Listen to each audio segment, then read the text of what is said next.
That elevation is 13,075 feet at the top of it. There's several features you can see above timberline, which is approximately 11,500 to 12,000 feet. Is the final ecosystem, that is the alpine tundra. And the vegetation in that area is grass, moss, lichens.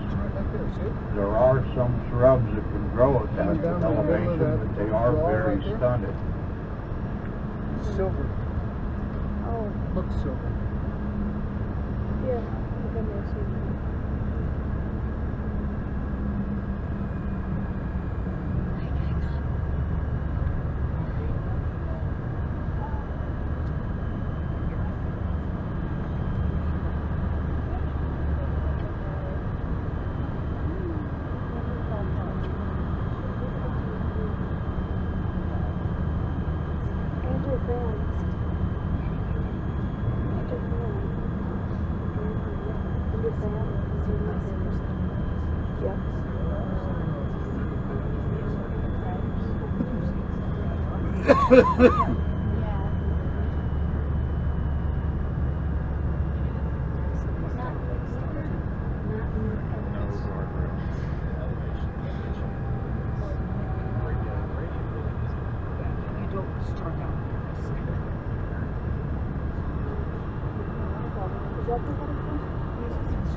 Is that a waterfall? Oh, that's pretty small. But huge mountain.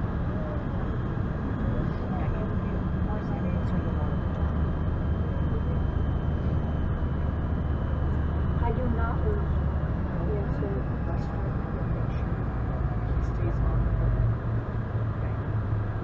I would cover that back short.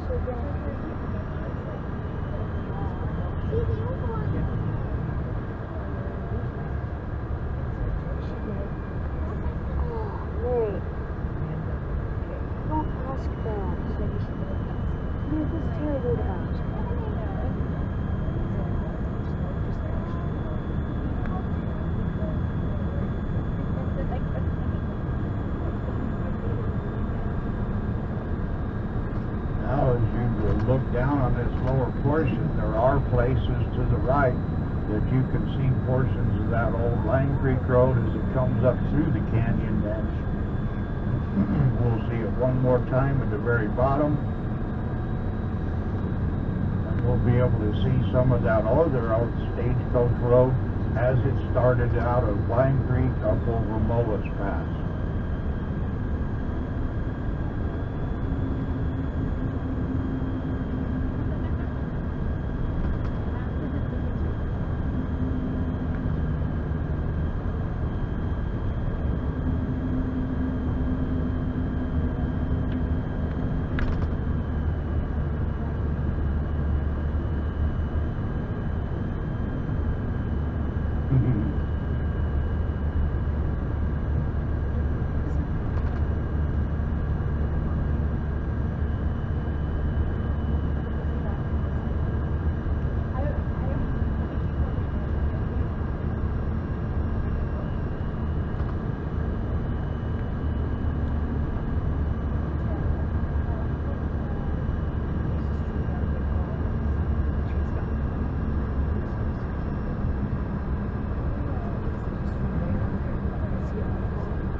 Was the site of the Line Creek burn. That forest fire was 1879. That actually started in the Animas Canyon. It came up Cascade Creek into Line Creek, And these hills around us were burned as part of that fire. That summer, that was 26,000 acres in size. And the Forest Service estimated that we lost approximately 150 million board feet of timber. That was the largest forest fire in this portion of Colorado until the Missionary Ridge Fire. That was 2002.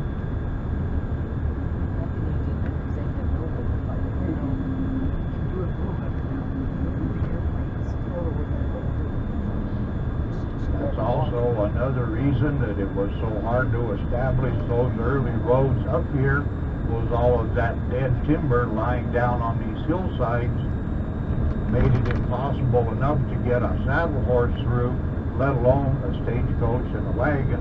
And then what they had was the double-bitted axe and a crosscut saw. We didn't have the chainsaw yet. Maybe there's a street way down there.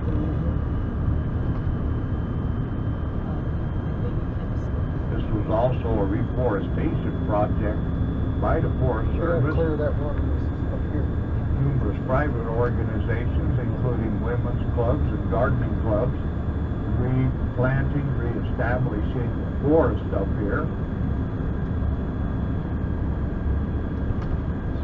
We know that at this elevation and this harsh of a growing climate, it takes a long time for those trees to come back, but this has done a pretty good job of it through the years.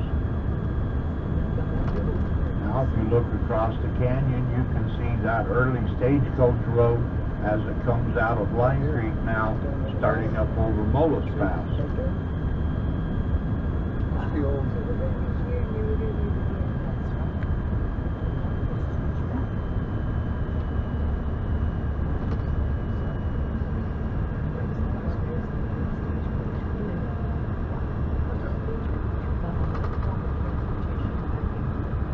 Our elevation on this curve, we're right at 10,000 feet still.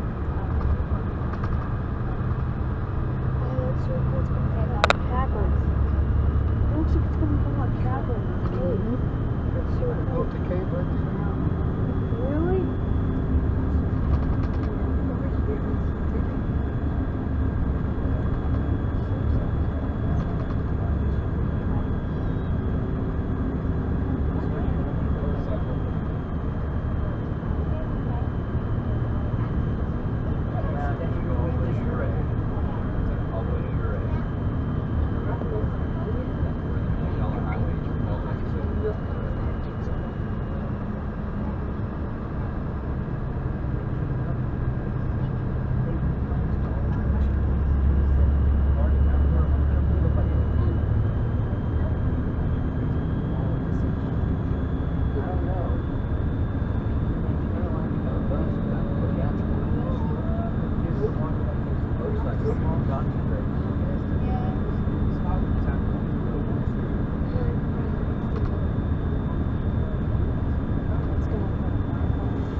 There's a little waterfall there. That one does run year-round.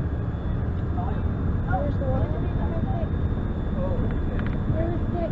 Now, we can see to our right, we are seeing the beginning of the Grenadier mountain range, and that is the mountain range that is north of the Needles. We'll come down through part of that on the way south this afternoon. The Needles are interesting. As you ride south this afternoon, there will be a water stop. That will be approximately at the Needleton tank. But right in there where that bridge crosses the river, and that is a footbridge and a horse bridge, is the start of the Needle Creek Trail, climbs up into Chicago Basin, that is formed by three 14,000 foot peaks that we get to have down here, and that is Eolus, Wyndham, and Sunlight. Be extremely busy through the summer months by backpackers going into that area, and And actually there will be mountain climbers in there on the 14ers through our winter months as well.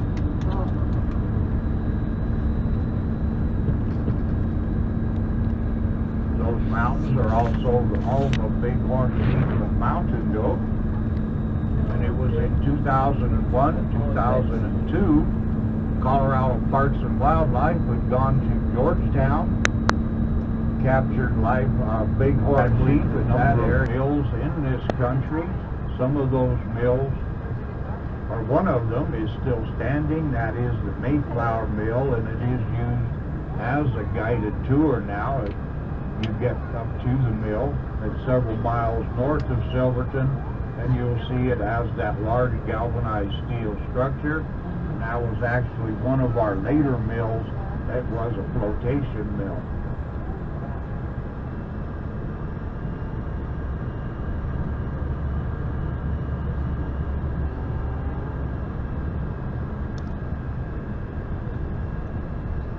There's a train right there. Primarily the minerals that they were mining in these mountains was gold, silver, copper, zinc, and lead. There's the train coming Well, there's the first train arriving in Silverton this morning.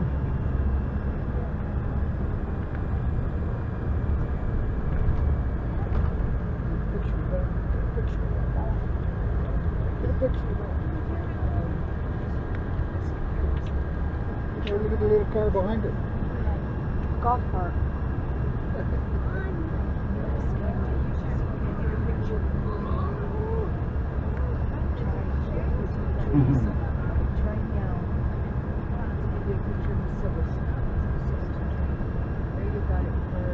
These mines are all underground up here. The miner oftentimes refers to that as hard rock mining. At each of these mines, sites you can see around is the beginning of a tunnel that goes from a few feet into the mountain to completely through the mountain. I mean, the Idorado mine, that was in the Red Mountain district, was pushed completely through the mountain. It does have a portal on the Telluride side, and that is the Pandora portal to bring that ore out to rail. They also established little underground railways in each of these larger mine shafts up in this country.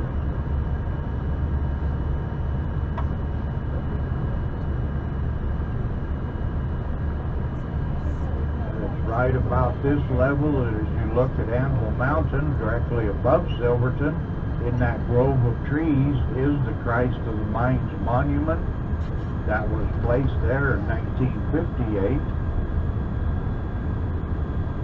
And the marble was quarried and cut in Italy. It is for not only the safety of the miner in the mountain, but the longevity of that industry up here. And that industry did last till 1991, when the last large mine closed. That was Standard Metals operating the Sunnyside mine. They also had the Mayflower Mill, and that was gifted to the San Juan Historical Society. That was 1996, and they use it as a guided tour again. The red color you see on Anvil Mountain is iron oxide that's decomposing. That is a very natural feature up here, and we find it all through these mountains.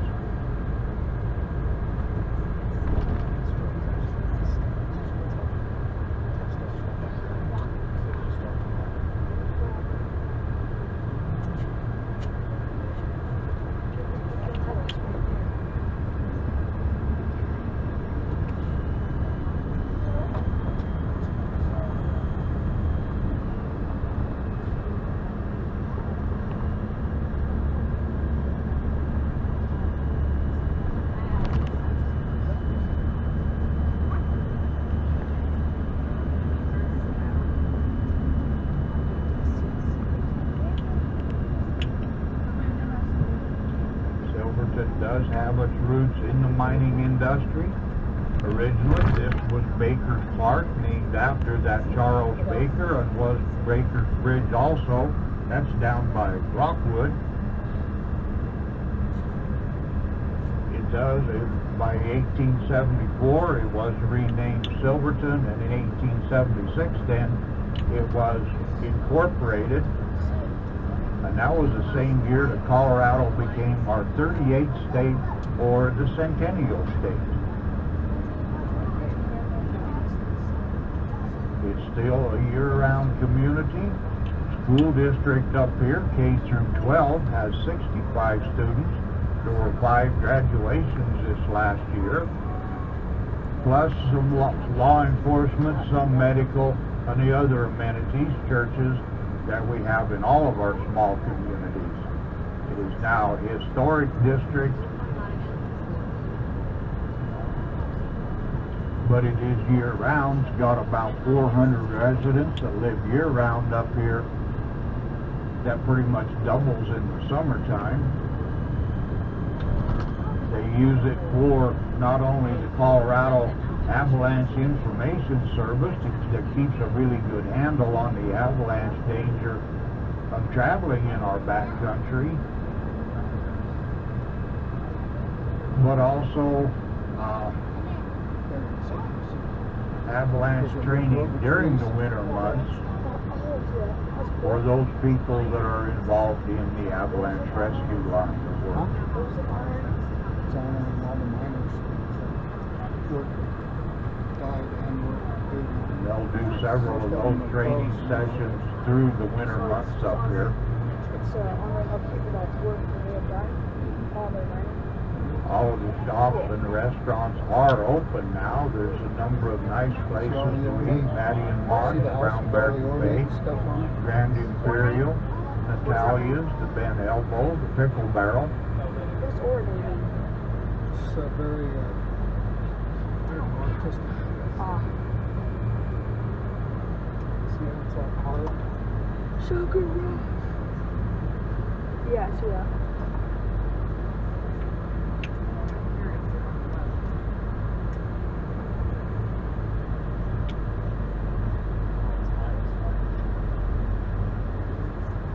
It's a little different, huh?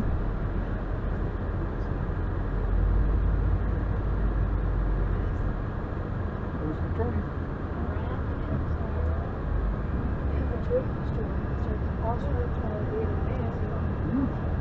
Two spires that we can see now. The one on the right is City Hall.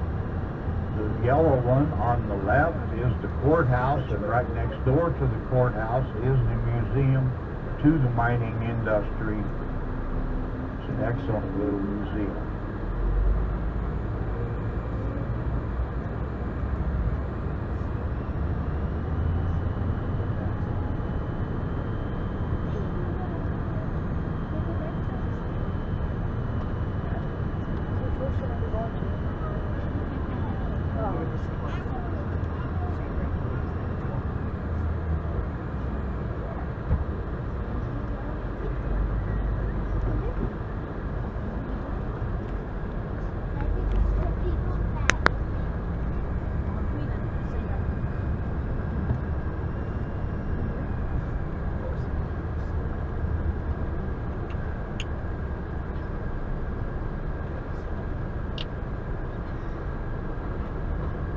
Street is the notorious Blair Street in Silverton.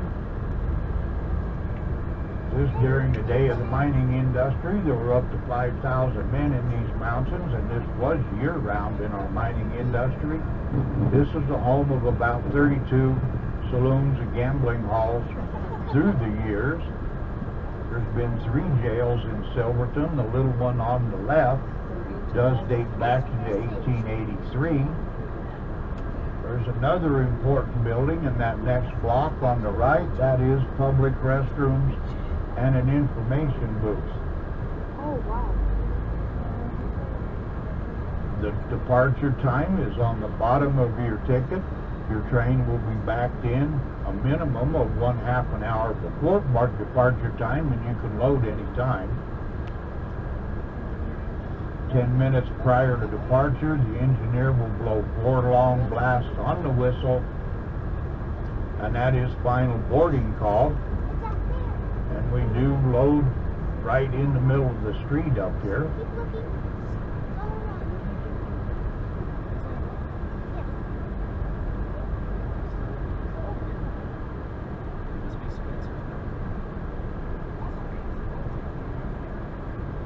So enjoy your ride down this afternoon, and please take all personal belongings off the coach.